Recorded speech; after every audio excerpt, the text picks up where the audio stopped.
Muy bien, estamos listos para empezar el programa de este día, martes, con ustedes por las pantallas de Vía X. Como les dije, tenemos una súper invitada, no está muchos días en Chile, pero viene a un encuentro básicamente con sus lectores, a poder conversar con ellos y además a promocionar este librote podríamos decir, que ya es superventas en nuestro país. Me refiero a la escritora y periodista Julia Navarro. Un aplauso para ella. ¿Cómo estás, Julia? Muchas gracias por aceptar la invitación a Cadena Nacional. Dispara, yo ya estoy muerto. Dije un librazo porque, bueno, no es sencillo este libro. Casi 1000 páginas. Claro. Vamos a conversar de esto, por supuesto, pero primero me interesa saber hasta el momento cómo ha sido tu encuentro con el público chileno, a diferencia de otros escritores. Dijiste, vengo dispuesta a conversar, a abrir la oreja y a escucharlos. Has tenido varios encuentros con ellos. Bueno, es que para mí es lo más importante, el contacto con los lectores. En definitiva, yo escribo para ellos y los lectores siempre, la experiencia con ellos es muy enriquecedora. Siempre me enseñan algo de mis libros. Siempre encuentran algo, me hacen reflexionar sobre aspectos del libro, sobre personajes. Siempre me enseñan algo sobre mí misma. De manera que es una experiencia que yo busco y que no quiero perderme. Ahora, el proceso es distinto. No los escuchas para seguir escribiendo, sino que una vez que ya está el hijo, digamos, afuera, porque tengo entendido, como decimos nosotros, que tienes una maña, que es no hablar absolutamente con nadie, salvo con tu hijo, del tema del libro, ¿no? Bueno, yo no le cuento a nadie de que estoy escribiendo. Con mi hijo tampoco. Lo que pasa es que mi hijo, cuando yo bueno, es mi hijo, entonces claro, yo estoy trabajando, entonces él entra en la habitación donde yo trabajo en casa y por encima del hombro se pone a leer algo de lo que yo estoy escribiendo. Pero ni siquiera él sabe el tema. Lee una línea, lee 2 líneas. Bueno, hasta ahora me ha ido bien, es una pequeña manía y no le cuento a nadie. ¿Y por qué? ¿Tiene que ver, no tiene que ver con algo, un ritual cabalístico, ni mucho menos? No. Simplemente trabajo más tranquila y trabajo... imagínate que yo le dijera a mi editor, estoy escribiendo sobre este tema, y que le diera por darme ideas. Claro. Sería horrible. Mira, mejor ándate por este lado, claro. Julia. No, yo creo que el proceso de creación es un proceso absolutamente solitario en el que tienes que trabajar contigo mismo, tienes que trabajar con las ideas que te bullen en el cerebro y en el que no debe de participar nadie. De manera que yo, hasta que el libro no está terminado, no le cuento a nadie ni siquiera de qué va, ni siquiera el tema del que elegí. Bueno, octubre y ya se transformó en un superventas en nuestro país. Somos un mercado evidentemente más pequeño comparado al mercado español, al mercado mexicano, qué sé yo, pero para nosotros es un superventas, digamos. Han pasado 30 semanas donde estuvo en el ranking de los libros más leídos. ¿Cómo te enfrentas al momento de editar el libro? Cuando ya está a la venta, ya llega a las estanterías, a las librerías, y dice, bueno, aquí ya no hay nada más que hacer. ¿Hay un momento de presión? ¿Sientes un momento como complejo? Considerando también que, perdón, en este libro te demoraste 3 años. Sí, ¿no? Hay un momento de vértigo. Es decir, son 3 años de mi vida encerrada escribiendo esta novela. Y la hora de la verdad es el momento en que el libro llega a las librerías. Y con cada libro te la juegas. Con cada libro yo tengo la sensación de que parto de cero, de que me vuelvo a examinar. No importa lo mucho que le haya podido gustar a los lectores el libro anterior. Los lectores te juzgan en cada momento por el libro que tienen en la mano. De manera que es una carrera... es como Penélope, que se pasaba el día tejiendo y destejiendo. Bueno, pues esto es lo que pasa libro a libro. Ya has tejido el libro ha llegado a las librerías, el libro ha gustado, pero cuando llega el siguiente es otra vez volver a tejer, volver a empezar de cero y esperar el veredicto de los lectores. Te dije al principio, te presenté, periodista, mucho tiempo dedicado a eso también, has publicado libros de aquello, y escritora. ¿Cómo se da este traspaso? ¿Cómo ocurre? ¿Te sientes decepcionado un poco del periodismo y vuelve a esto? En absoluto. El periodismo es una gran pasión. El periodismo es a lo que yo le he dedicado pues más de 3 décadas de mi vida. Yo soy una periodista que escribe novelas. Aunque ya no ejerzo el periodismo, yo nunca dejaré de ser periodista y no ha habido ninguna decepción. Es decir, en un momento de mi vida yo encontré una idea en las páginas de un periódico, escribí mi primera novela. Esa primera novela fue un éxito no solamente en España, sino se tradujo mi libro La Hermandad de la Sábana Santa a más de 30 idiomas, más de 30 países, y ahí inicié un nuevo camino. Abrí una puerta y me metí por ella a ver qué pasaba. Tuve suerte con las novelas siguientes y hubo un momento en el que tuve que optar, no podía seguir compaginando periodismo con la escritura de libros porque mi salud no daba para tanto y entonces... El periodismo necesita que estés día a día también en ese Claro, ajetreo. entonces era una locura, entonces al final... bueno, yo ya tenía una vida profesional hecha, una carrera hecha, lo había hecho todo el periodismo, he hecho radio, he hecho televisión, he escrito, he sido enviada especial, bueno, y dije, la vida me da una nueva oportunidad, he abierto una puerta que me lleva no sé dónde, bueno, voy a cruzarla a ver qué pasa. Y la crucé y me fue bien y aquí estoy.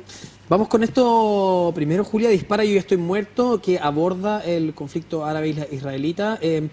Y salvo Dime quién soy, podríamos decir que se mete en el tema de la Guerra Civil Española también. Hay mucho de Medio Oriente presente. Tú dijiste, bueno, he estado 30 años, más de 30 años dedicada al periodismo.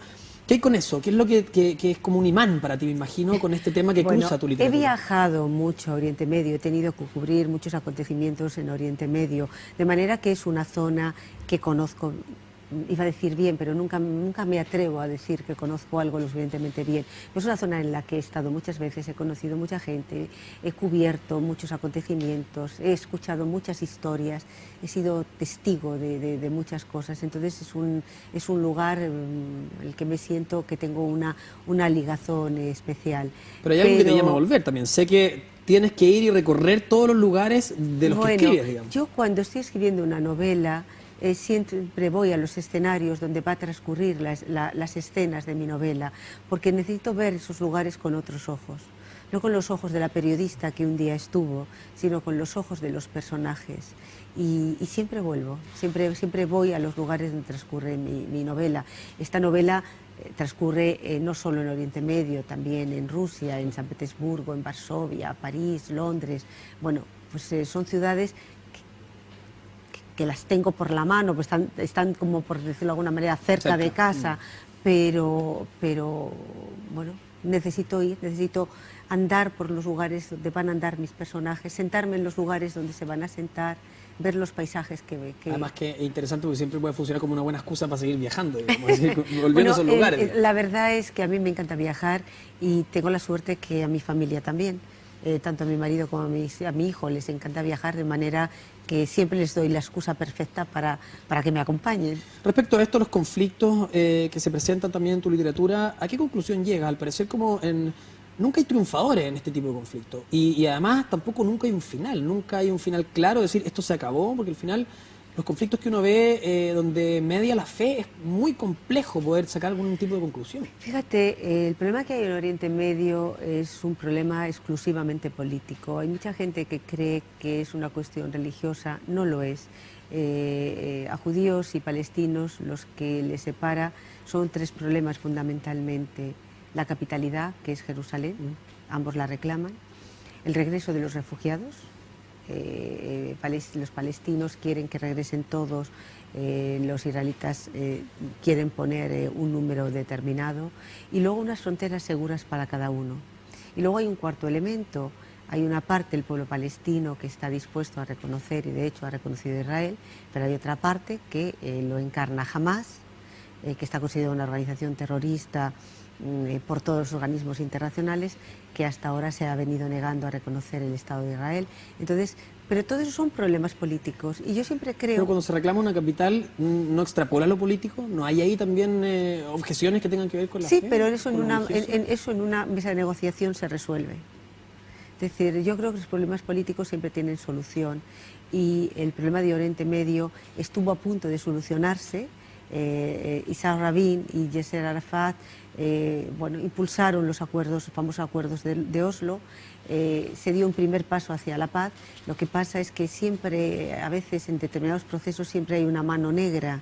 En el caso del proceso de paz en Oriente Medio, a Rabin le mataron, le asesinaron y Yasser Arafat de repente se puso enfermo y se murió. Y ahí quedó el tema trunco, digamos. Sí. Cuando hablamos, Julia, de España en este caso, para llevarlo también a tu país, ¿no? Cuando analizamos lo que ocurre hoy día y se habla de España como un país que está sanado, ¿tú crees que está sanado España? Nosotros, después de la dictadura... Sanado. Sí, aliviado, sano. Sí. Cuando uno habla, por ejemplo, de Dime quién soy, uno ve que te aborda Bueno. el tema de la guerra De la civil guerra española. civil, sí. Claro, a eso me quiero meter. Nosotros después de la dictadura tuvimos una comisión RETIC que se llamó, que era una comisión de reconciliación, de pedir perdón, incluso fuerzas castrenses lo hicieron. ¿Sientes que todavía le falta a España avanzar en ese paso? Al parecer un tema tan sensible que tú abordaste, que te quisiste meter ahí, como decimos nosotros, en las patas de los caballos. Y uno siente, bueno, ¿eso está recuperado completamente? ¿Está Vamos a sanado? ver, España hizo una transición absolutamente modélica y se llegó a un acuerdo de todos los partidos políticos democráticos del momento de hacer esa reconciliación. Y se hizo, no hizo falta una comisión, ya sabíamos lo que había pasado.